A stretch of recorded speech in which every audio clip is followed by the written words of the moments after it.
Ilha das Flores é uma das mais remotas de todo o arquipélago. Em toda a ilha vivem apenas 3.700 pessoas.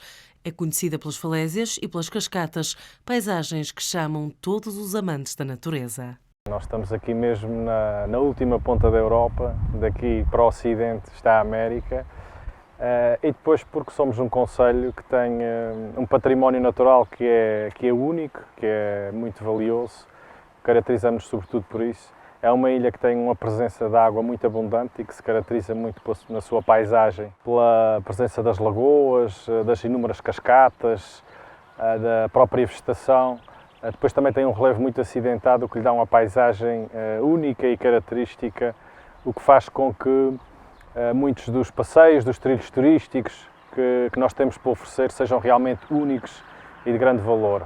Digamos que o património natural é talvez a nossa principal diferenciação. Aliado a isso, temos também as características das nossas gentes, são pessoas muito hospitaleiras, que recebem muito bem, muito afáveis. O nosso turismo aqui está sobretudo voltado para a vertente do turismo rural, turismo em espaço da aldeia, o que dá também esse contato muito privilegiado com a natureza, com as pessoas, e que a partir daí podem conhecer um pouco da nossa cultura, passando para a nossa gastronomia, que também tem os nossos pratos típicos e característicos aqui da Ilha das Flores, que passam pelo cozido de porco, pelo feijão assado, também por uma alga que nós chamamos de erva patinha ou erva do calhau, que são umas algas do mar, que também têm um sabor muito característico. Portanto, há todo um conjunto de experiências que as pessoas depois podem desfrutar aqui no concelho das Lajes das Flores.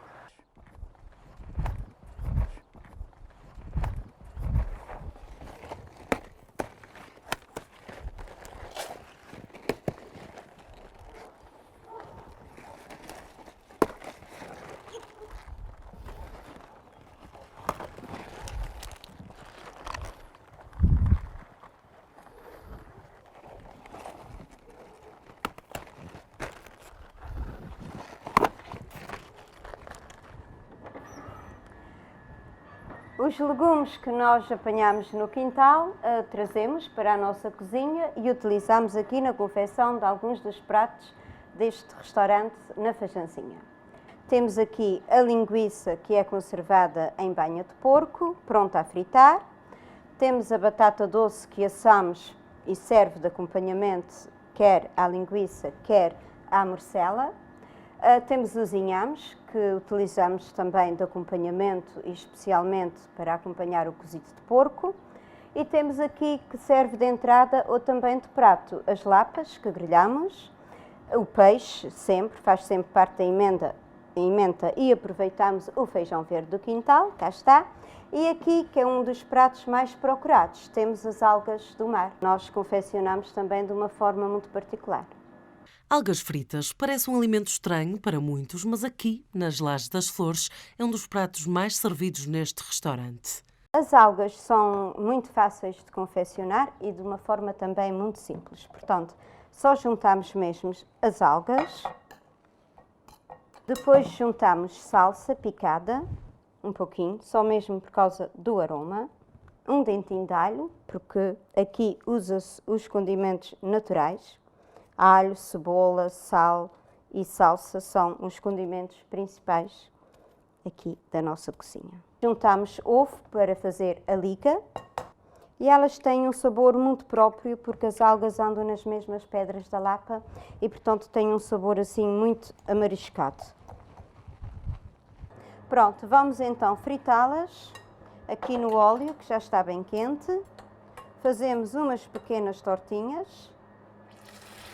Sempre me lembro desde pequenas, toda a gente ia às lapas, ia ao peixe e as algas faziam parte também da época própria. Entre janeiro e final de março é a época da recolha destas algas.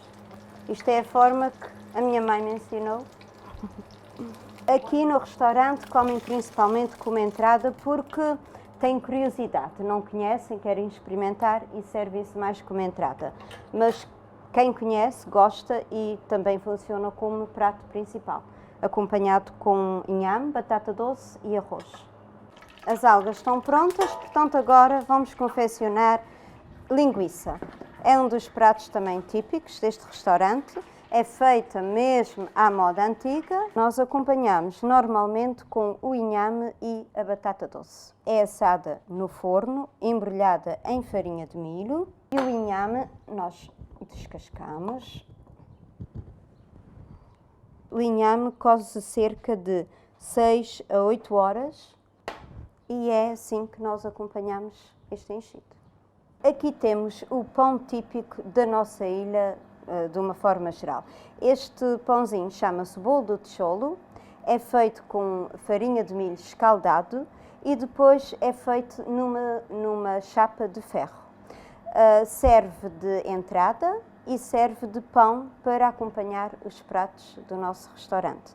Na entrada é o pão principal, a acompanhar com os torresmos, os doces caseiros, que nós também fazemos, de figo, de araçá, fruto da época, e o queijo típico da nossa ilha também. As couves do nosso quintal servem também de acompanhamento a um prato muito típico aqui no nosso restaurante, que é o cozido de porco. Nós, portanto, alimentamos os porcos, criámos-los, assim como a vitela, pelo menos uma parte daquilo que consumimos. E este cozido é feito só com carnes de porco, das diferentes partes, desde o chispo, o toucinho, as carnes. E acompanhamos com couve, muita couve, batata branca e o inhame. As pessoas gostam muito deste prato.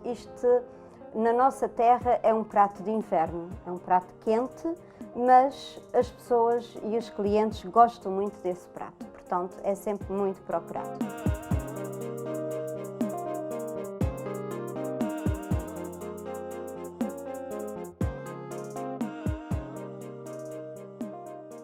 Estamos precisamente num sítio historicamente muito emblemático desta vila das Lajes das Flores. Ao longo dos anos e ao longo da sua história, e logo a seguir ao povoamento, a ilha foi fustigada e saqueada por inúmeras vezes por piratas e corsários. Este sítio, o Forte de Santo António, do qual já não resta nada, senão essa pequena reconstituição com essas peças de canhões que aqui temos, terá sido protagonista de uma batalha muito importante na história desta vila contra americanos que nos finais do século XVIII aportaram esta Baía das Lajes das Flores. O povo que estava habituado a ser desta forma saqueado e maltratado, uma vez mais se juntou todo e desta vez com grande êxito e com o auxílio de rudimentar peças de canhões e neste sítio sobranceiro à Baía, o que é que acontece? Pedem a intervenção da Senhora do Rosário e a sua padroeira, que é titular desta igreja que aqui temos aqui por trás, e com a ajuda dela conseguem assim vencer os americanos, ficando a autoestima e o seu orgulho perpetuado ao longo da história nesta grande batalha dos finais do século XVIII. Ilha das Flores é conhecida pelas paisagens naturais, uma ilha verde de beleza que se distingue de todas as outras por isso mesmo. Estamos no Planalto Central da Ilha das Flores, a zona que para nós, Parque Natural, é aquela que nós mantemos sempre como mais reservada, mais vigiada. Portanto, aqui é a zona onde muitas da nossa biodiversidade se manifesta, principalmente com duas espécies muito distintas, a torfeira, portanto o esfagno, e o cedro do mato, onde aqui nesse Planalto Central conseguimos ter talvez a maior floresta de cedro do mato da nossa região autónoma dos Açores e, quiçás, da Europa. O Planalto Central é muito importante para o equilíbrio hidrológico da ilha. Portanto, a torfeira é uma espécie que absorve muita água, mantém muita água, e esta é a Ilha da Água, que, como poderão verificar depois na vossa visita à nossa ilha e ao Planalto Central. Portanto, a Ilha da Água, a Ilha das imensas ribeiras, de um relevo muito recortado, e como a água abunda, mais não poderia ser prova disso do que as duas lagoas que acabamos de vislumbrar à nossa frente. A Lagoa Negra e a Comprida. Este é um dos pontos, sem dúvida, dos mais visitados. Portanto, é aqui que todo turista passa, porque essas são os dois ícones. Temos 7 lagoas, mas estas talvez posso dizer sem erro que são as duas mais visitadas. Lado a lado, estas duas lagoas têm cores diferentes, mas ainda ninguém sabe porquê. Não temos aqui na Ilha das Flores a lenda das 7 cidades de São Miguel, mas quase que se poderia dizer também, e quase que se eu quisesse ser um pouco romancista ou poeta, diria também que aqui também havia uma princesa de olhos verdes e um príncipe de olhos azuis, mas não é assim. Penso que tem a ver com os reflexos, penso que tem a ver com os reflexos da água, com a questão de a Lagoa Negra, pelo seu afunilamento e maior proximidade das margens, com tanto verde à sua volta, reflete mais o verde que está embora esta seja mais um espaço mais aberto, ou seja, tem um cone mais expansivo, ou seja, não é tão fechado, enquanto que aquela reflete mais o verde. Há outros estudos, mas isso é tudo uma questão de opiniões e de estudo. Há outros estudos que dizem que tem a ver com micro-organismos das águas. Nós, eventualmente, Parque Natural, monitorizamos as lagoas mensalmente, há uma equipa de recolha de águas todos os meses. Até à data ainda não se conseguiu chegar a conclusão nenhuma qual é a mesma origem, se é uma origem científica, se é essa origem, digamos, da proximidade que eu falava há pouco e do reflexo.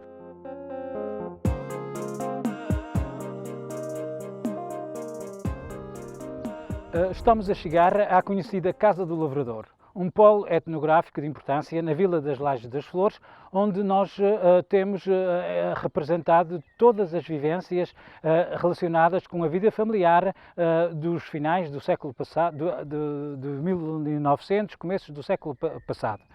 Aqui temos então uma casa típica de alto e baixo, onde em baixo se guardavam os animais e em cima que servia de habitação. Um espaço complementado com toda a área envolvente, o curral dos porcos, o estaleiro, como assim é denominado, onde se guardava o milho, e, portanto, e dentro também onde podemos observar o tear com algumas mostras dos tecidos e daquilo que lá se fabricavam, porque não convém nunca esquecer que, a par de outras indústrias, a indústria da tecelagem foi uma das maiores e mais importantes da Ilha das Flores. Era com base no produto desta indústria que se pagavam os dízimos para o rei, ou seja, que se pagavam os impostos. Os impostos eram feitos em metros de tecido que se teciam nos teares que em todas as casas estavam presentes nesta vila e em muitas das freguesias da Ilha das Flores.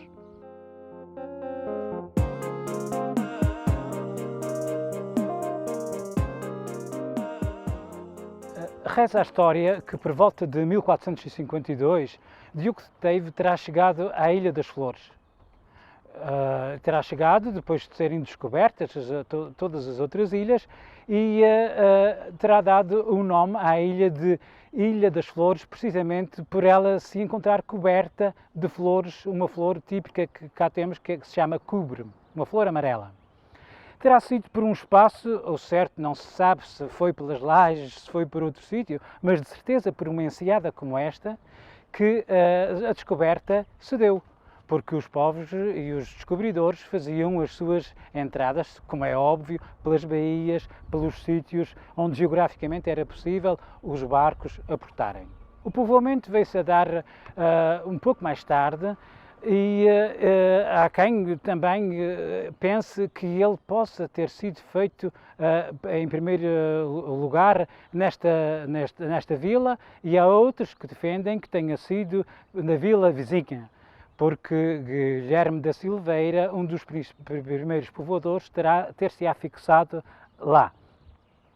Todavia, quer tenha sido aqui, quer tenha sido lá, já lá vão 500 anos e 500 anos de história de povos e deste povo humilde, mas cheio de glórias no seu passado.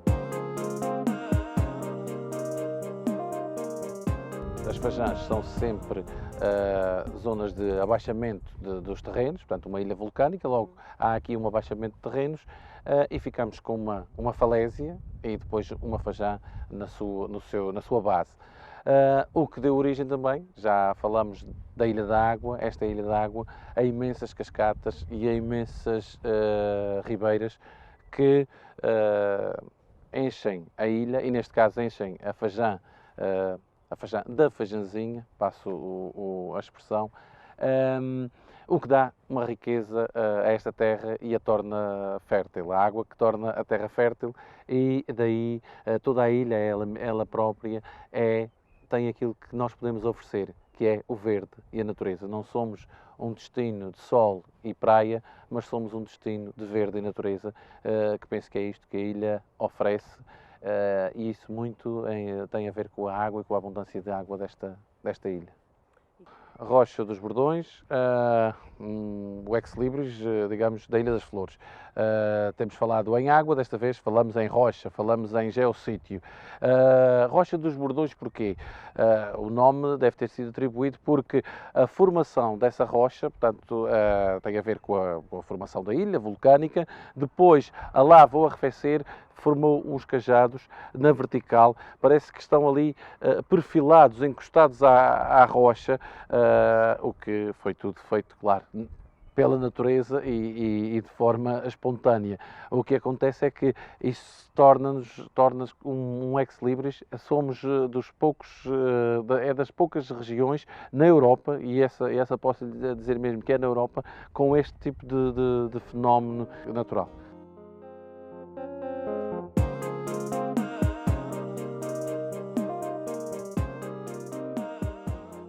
Para falar um pouco da história, da economia da vila e das Lajes das Flores, um pouco de toda a ilha, não podemos deixar de referir a indústria da baleia, que na segunda metade do século XIX, teve o seu incremento, provavelmente e de certeza, a partir de portos como este e de espaços como este. Temos aqui Lajes das Flores, com a sua fábrica da baleia, que era, digamos, um polo importantíssimo para a economia de então. A pesca que se fazia ao largo concentrava-se depois no fabrico de todo o óleo que daqui depois era armazenado e mais tarde depois transportado para o continente, e que consistia um dos principais fatores para a economia de um povo que fazia do mar o complemento daquilo que não conseguia muitas vezes fazer em terra, devido ao clima, devido às condições atmosféricas, e para aproveitar o mar e o verão, lançou-se na caça à baleia, fazendo desta uma das suas principais glórias e um dos seus principais momentos económicos da sua história.